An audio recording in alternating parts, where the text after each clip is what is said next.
Good morning बच्चों। आज हम ये जो आपका पहला चैप्टर है पद का कवि, इसकी जो साखियाँ हैं इनकी व्याख्या करेंगे, हिंदी अनुवाद करेंगे। आपको ध्यान से सुनना है, ठीक है।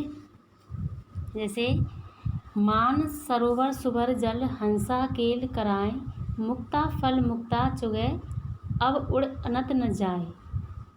बच्चों यहाँ पर मान सरोवर का मतलब है मन रूपी सरोवर। ये जो हमारा मन रूपी जो सरोवर है, सुभर जल यानी कि आनंद रूपी जल से भरा हुआ है, ठीक है।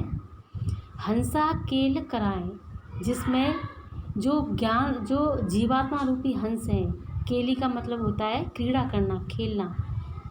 यहाँ पर जो जीवात्मा रूपी जो हंस हैं वो खेलते रहते हैं, क्रीड़ा करते रहते हैं। बच्चों यहाँ पर इसका भाव, इस लाइन का भाव ये है कि ये जो मानसरोवर झील है ये तिब्बत में पाई जाती है, और कहते हैं उसके बारे में ऐसा कहा जाता है कि वहाँ पर इसमें मोती जो हंस होते हैं वो विचरण करते हैं, और जो हंस होते हैं वो मोतियों का भक्षण करते हैं। बड़े आनंद से इस सरोवर में रहते हैं। तो इतनी आनंदमय जगह को उनका मन कहीं दूसरी जगह छोड़कर नहीं जाना चाहता। तो इसी तरह से यानी कि हमारे मन, जो कबीर जी हैं, हमारे मन की तुलना इस मानसरोवर झील से कर रहे हैं कि जो हमारा मन है वो इस मानसरोवर की तरह है, और जिस तरह से उसमें स्वच्छ जल भरा हुआ है, ऐसे ही हमारे मन में, हृदय में आनंद भरा हुआ है। और जहाँ पर जैसे वहाँ पर हंस हैं, तो हमारे शरीर के अंदर जो जीवात्मा है वो ईश्वर का रूप है, और ईश्वर का रूप जीवात्मा खेलती रहती है, क्रीड़ा करती रहती है, ठीक है। मुक्ता फल मुक्ता चुगै, यानी कि जो हंस होते हैं वो मोतियों का भक्षण करते हैं, अब उड़ अनत न जाए। उन ऐसी आनंदमयी जगह को छोड़कर उनका मन दूसरी जगह जाने को नहीं करता। तो माना जाता है कि जो वहाँ हंस मोती चुगते हैं, इस पद से कबीरदास जी का आशय है कि मन ही मान सरोवर के समान पवित्र झील है, जहाँ ईश्वर जीवात्मा के रूप में ऐसे निवास करते हैं जैसे मान सरोवर में हंस निवास करते हैं। जैसे झील जल में लबालब भरी है, उसमें हंस क्रीड़ा करते रहते हैं, वे मोतियों को चुगते हैं और ऐसे आनंददायक स्थान को छोड़कर कहीं और नहीं जाना चाहते। वे आनंद के मोतियों को चुगते हैं, अर्थात मन में ही ईश्वर निवास करते हैं। ज्ञान रूपी हंस मन रूपी सरोवर में विहार करते हैं। ईश्वर को ढूंढने के लिए कहीं और जाने की आवश्यकता नहीं। जो आप इस लाइन का मतलब समझ गए होंगे कि ऐसे आनंदमयी जगह को छोड़कर, स्थान को छोड़कर हमारा जो मन है दूसरी जगह पर क्यों जाए, ठीक है। यानी ईश्वर को ढूंढने की ज़रूरत कहीं भी नहीं है, हमें कहीं जाने की ज़रूरत नहीं है। ईश्वर का निवास तो हमारे मन के अंदर है। अगर हमें ईश्वर की प्राप्ति करनी है तो अपने अंदर ही झांकना होगा, ठीक है। अब नीचे आ जाइए। प्रेमी ढूंढत में फिरो प्रेमी मिले न कोई, प्रेमी को मिले प्रेमी मिले सब विसमृत हो। बच्चों यहाँ पर प्रेमी का मतलब है ईश्वर भक्त, कि इसमें कबीरदास जी कह रहे हैं कि प्रेमी ढूंढत में फिरो, मैंने चारों तरफ ईश्वर भक्त को ढूंढता हुआ फिरा, चारों तरफ घूमा, प्रेमी मिला न कहीं, लेकिन मुझे कहीं कोई प्रेमी नहीं मिला। प्रेमी को मिलो प्रेमी मिले, यानी कि जब दो प्रेमी मिल जाते हैं, यानी दो ईश्वर भक्त मिल जाते हैं, सब विसमृत हो, तो सारी जो बुराइयां हैं वो दूर हो जाती हैं। इसका मतलब ये है, कबीरदास जी कहते हैं कि मैं एक सच्चे ईश्वर प्रेमी को ढूंढ रहा हूँ, मगर मुझे वह सच्चा प्रेमी कहीं नहीं मिला, ठीक है। यहाँ सच्चे प्रेमी का अर्थ ईश्वर के सच्चे भक्त से है। कबीरदास जी कहते हैं कि ऐसा प्रेमी तब तक नहीं मिलेगा जब तक ढूंढने वाला सच्चा प्रेमी ना हो। प्रेमी को प्रेमी मिले, यानी कि ईश्वर भक्त केवल ईश्वर भक्त को ही मिल सकता है, ठीक है। जहाँ दो ईश्वर प्रेमी मिलेंगे वहाँ बुराइयों का जहर भी अमृत बन जाएगा। यानी जब प्रेमी को प्रेमी मिलेगी, अगर दो प्रेमी मिलेंगे तो वहाँ जो जितनी भी बुराइयाँ हैं, विष हैं, विष रूपी जो बुराइयाँ हैं वो अमृत में बदल जाएंगी, यानी अच्छाइयों में बदल जाएंगी। विष का मतलब यहाँ बुराइयाँ हैं, और अमृत का मतलब अच्छाइयाँ। जो जितनी भी बुराइयाँ हैं वो सब अच्छाइयों में बदल जाएंगी, ठीक है। अच्छाइयाँ ही अच्छाइयाँ होंगी, लेकिन ऐसा व्यक्ति नहीं मिला। आज हर तरफ बुराइयों का जहर इस तरह फैला हुआ है कि व्यक्ति चाह कर भी नहीं बदल सकता। आज पाप इतने बढ़ गए हैं कि व्यक्ति का पवित्र रहना नामुमकिन है। ईश्वर पवित्र स्थान पर निवास करते हैं, इसलिए कबीरदास जी कहते हैं कि प्रेमी को ढूंढने से भी ईश्वर का सच्चा प्रेमी उन्हें नहीं मिला। बच्चों इस लाइन का अर्थ समझ में आ गया। अब नीचे आ जाइए। हस्ती चढ़िए ज्ञान को सहज उदलीचा डार, स्वान रूप संसार है भूकन दे झकमार। हस्ती चढ़िए ज्ञान को, इसमें बच्चों यहाँ पर जो कबीरदास जी हैं वो संसार को ज्ञान देते हुए ज्ञान का संदेश देते हुए कह रहे हैं कि हस्ती चढ़िए ज्ञान को, यानी जो ज्ञान रूपी जो हाथी है उस पर सहज ध्यान रूपी दुलीचा, दुलीचा का मतलब होता है गलीचा, जो आसन होता है उसको डाल लीजिए और बैठ जाइए, यानी कि ईश्वर का ध्यान कीजिए। स्वान रूप संसार है। बच्चों यहाँ पर स्वान मतलब कुत्तों से है।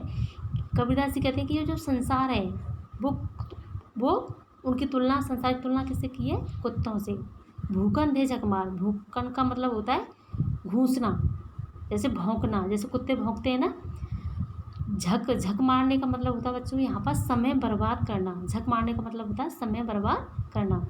तो ये संसार तो कुत्तों के समान है, जो वैसे ही भौंकता रहता है, अपना समय बर्बाद करता रहता है। एक बार इसकी व्याख्या फिर सुन लीजिए। इसमें कबीरदास ये कहना चाह रहे हैं कि ज्ञान रूपी हाथी पर सहज ध्यान का आसन बिछाकर ज्ञान प्राप्त करना चाहिए। अर्थात सहज समाधि वाले ज्ञानी के बारे में लोग कुछ न कुछ कहते रहते हैं। ऐसे आलोचकों की चिंता नहीं करनी चाहिए। यहाँ आलोचकों को कवि ने कुत्तों के समान बताया है कि कुत्ता किस प्रकार से विचित्र वस्तु या अनजान व्यक्ति को देखकर भौंकना प्रारंभ कर देता है, उसी तरह से आलोचक भी ज्ञानी व्यक्ति के बारे में कुछ न कुछ कहते रहते हैं। किंतु ज्ञानी व्यक्ति को हाथी की मस्त चाल में चलना चाहिए। जैसे एक हाथी होता है अपनी मस्त चाल में चलता है, वो किसी की तरफ ध्यान नहीं देता, वो कुत्तों की तरफ ध्यान नहीं देता कि कुत्ते उसकी तरफ घूस रहे हैं या भौंक रहे हैं। ऐसे ही जो ज्ञानी व्यक्ति होता है उसको किसी की तरफ ध्यान नहीं देना चाहिए। ठीक है, उसे तो केवल कैसे चलना चाहिए? हाथी जैसे चलता है मस्त चाल में। जैसे हाथी अपनी मस्त चाल से चलता रहता है, उस पर कुत्ते भौंकने का कोई प्रभाव नहीं पड़ता, उसी प्रकार ज्ञान मार्गी को भी मस्त रहना चाहिए, किसी की चिंता नहीं करनी चाहिए। अच्छा आप नीचे आ जाइए।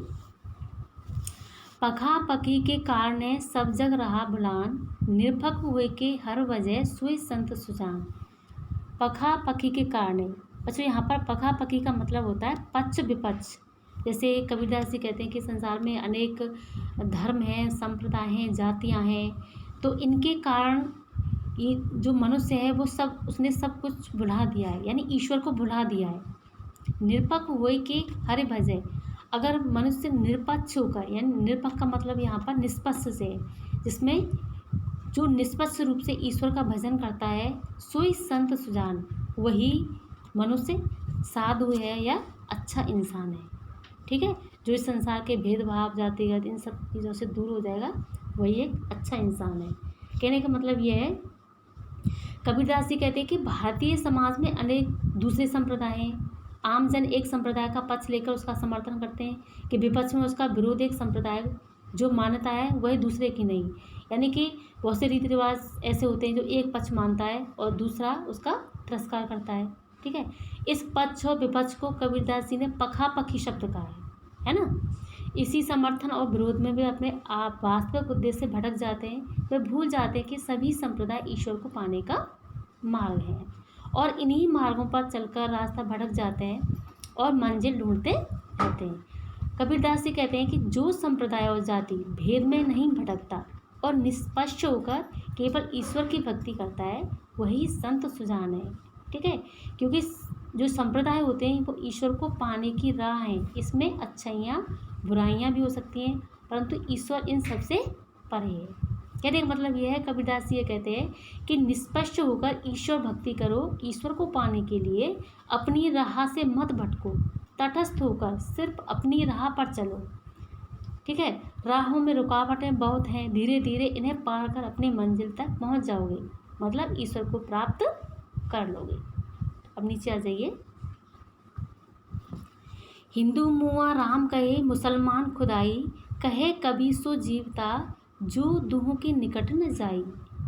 इसमें मतलब कबीरदास जी कह रहे कि हिंदू मुआ राम कहे, जब हिंदू मरता है तो वो राम राम कहता है, मुसलमान खुदाई, मुसलमान खुदा खुदा करता है, कहे कभी जो जीवता जो दोनों के निकट न जाए। कबीरदास जी कहते हैं कि वही इंसान जीवित है, वही इंसान है जो दोनों के निकट नहीं जाता, ये हिंदू है या मुसलमान है, यानी दोनों में भेदभाव नहीं करता। कहने का मतलब यह है, कबीरदास जी मानते हैं कि ईश्वर तो राम या खुदा से भिन्न है। हिंदू राम कहते हैं, मुसलमान खुदा कहते हैं, मतलब दोनों एक हैं। जिस प्रकार रोटी कोई चपाती कहता है, कोई फुल्का, मतलब दोनों एक ही हैं। दोनों में व्यक्ति की भूख शांत होती है, यानी रोटी से भी भूख शांत होती है और फुल्के से भी होती है। कुछ लोग तो उसको रोटी कहते हैं और कुछ फुल्का। ऐसे ही कुछ लोग उसको राम कहते हैं तो कुछ रहीम कहते हैं उसको, लेकिन दोनों से ही ईश्वर की प्राप्त, दोनों ही एक ही चीज़ है, वह ईश्वर। उसी प्रकार ईश्वर को कोई राम कहकर मरता है तो कोई खुदा कहकर मरते हैं, परंतु जो व्यक्ति, वह व्यक्ति मर कर भी अमर हो जाए, इन संप्रदायों की मान्यताओं के निकट न जाकर केवल भगवान की आराधना करता है, वही व्यक्ति जीवित रहता है। ठीक है। कबीरदास जी स्वयं किसी संप्रदाय या झूठे आडंबरों को नहीं मानते थे। उनके लिए ईश्वर अल्लाह एक थे, जैसे एक सिक्के के दो पहलू। यानी कबीरदास जी कहते हैं कि ईश्वर और अल्लाह एक हैं, जैसे एक सिक्के के दो पहलू होते हैं, वैसे ही ईश्वर और अल्लाह एक ही सिक्के के दो पहलू हैं। ईश्वर के ही दो रूप हैं। इसलिए कबीरदास जी कहते हैं कि किसी भी संप्रदाय की मान्यताओं के झूठे आडंबरों के निकट न जाकर केवल भगवान की आराधना सच्चे मन से करो तो ईश्वर प्राप्त हो जाएगा। अपने मन के भीतर ही ईश्वर के दर्शन हो जाएंगे। हृदय में सच्चे ज्ञान का प्रकाश प्रज्वलित करो। इसी प्रकाश के साथ एक राह पर चलो, मंजिल अपने आप ही मिल जाएगी। ठीक है। अब नीचे आ जाइए।